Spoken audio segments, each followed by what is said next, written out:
Qual é então o modelo bíblico para isso? De que forma que Paulo começou a abordar e falar sobre sexualidade? Ele deixou claro, e nós conhecemos bem, a frase não é nossa, né? A frase já é antiga, que dizem que Deus criou o sexo seguro e chamou de... Ele criou o sexo seguro e chamou do que, gente? Casamento, ok? Por que Deus cria, ele planeja, ele idealiza o casamento? Nós sabemos inicialmente lá no Gênesis, querendo a felicidade do homem, para que o homem tivesse um par perfeito que ele completasse. Par perfeito no sentido de que tivesse a mesma constituição genética e que preenchesse, que completasse aquilo que faltava ao homem. Não que é par perfeito no sentido de não ter nenhum defeito, nenhuma falha, porque aí não tem jeito, gente. Isso é inevitável, certo? E também, claro, querendo uma descendência santa, querendo a multiplicação da raça humana. E isto só é possível através do quê? Também da sexualidade ativa. Porque você sabe disso, não tem como criar filho, gerar filhos sem uma sexualidade ativa, claro, se nós formos saudáveis e pudermos gerar filhos.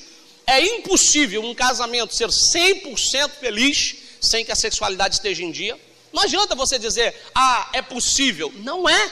Se fosse possível, não teríamos casamento terminando por causa disso. Se fosse possível, nós não teríamos pessoas estressadas, nervosas, desentendendo uma com a outra no dia a dia do relacionamento. Não é possível. Você pode até conviver com a pessoa, mas a ausência da sexualidade ativa é brecha para o inimigo plantar uma semente aí e destruir o casamento, levar o homem ou a mulher ao adultério. Sabe o que acontece? As pessoas têm uma mania de achar que é o homem que vai errar primeiro, que é só o homem que vai falhar. Não, quando a gente faz uma enquete como essa, a gente percebe que as mulheres também se importam, elas se preocupam, mas elas se preocupam com a qualidade, não só com a quantidade. O homem também se preocupa com a quantidade.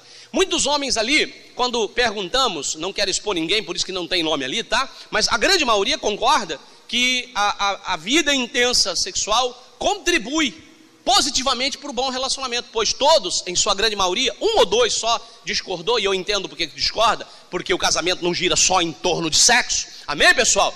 Mas a maioria concordou que a intensidade da vida sexual contribui para o bom andamento do relacionamento, e que a ausência dessa intensidade, dessa vida ativa, essa constância no sexo, pode atrapalhar o casamento. E a grande maioria assinalou lá assim, que a quantidade mais ideal para fazer sexo é todos os dias.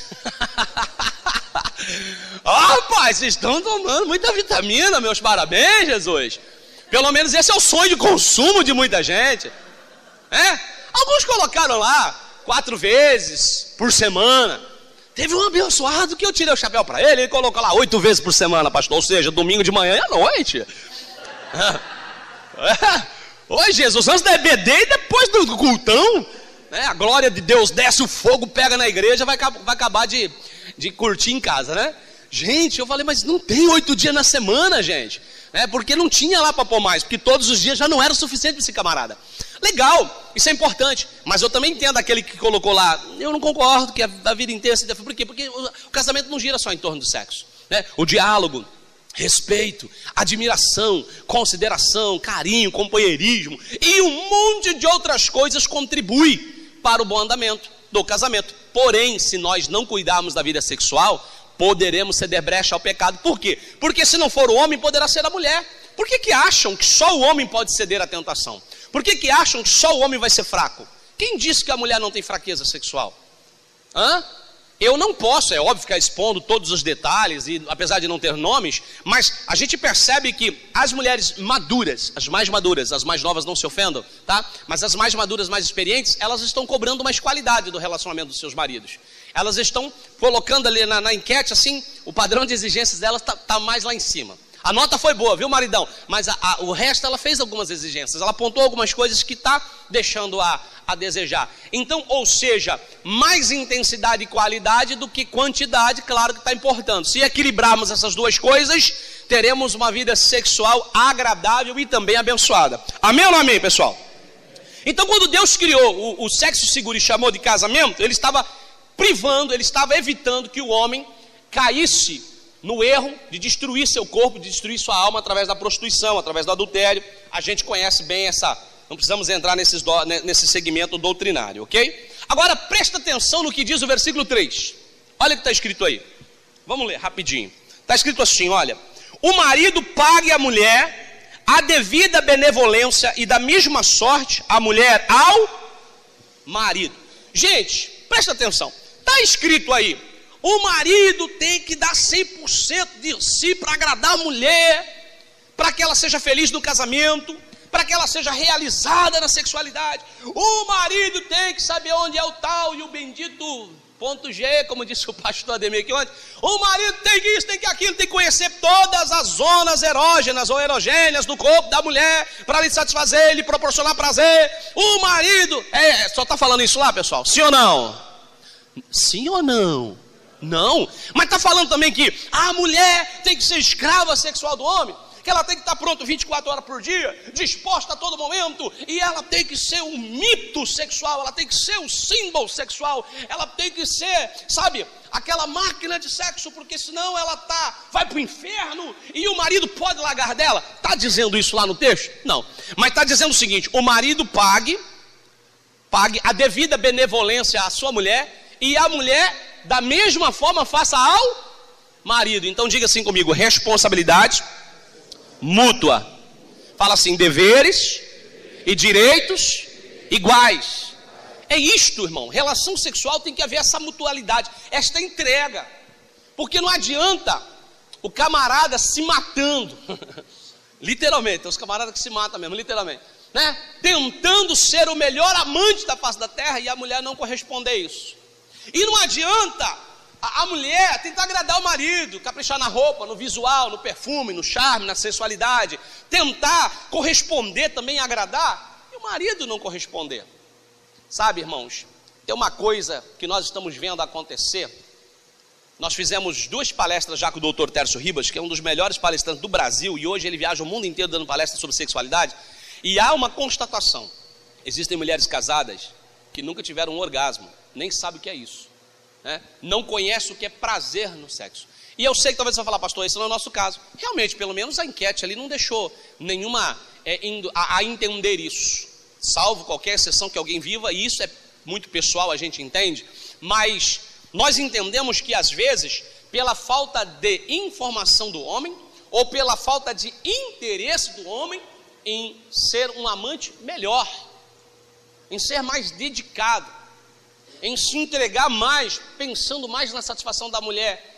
E eu lembro da palestra do Dr. Tércio Ribas, que ele falava até da questão da ejaculação precoce, ou até mesmo da questão até de uma possibilidade de impotência sexual, e ele falava muito da questão psicológica da mente, e dava algumas orientações que às vezes, essa questão da ansiedade, essa necessidade de tudo muito à pressa ou muito perfeito do ponto de vista masculino, que não é às vezes do ponto de vista feminino, é que leva ao fracasso nessa relação, é que leva a ser frustrante. Aquele momento que era para ser maravilhoso, agradável ao casal, fica desagradável, fica ruim, fica maçante.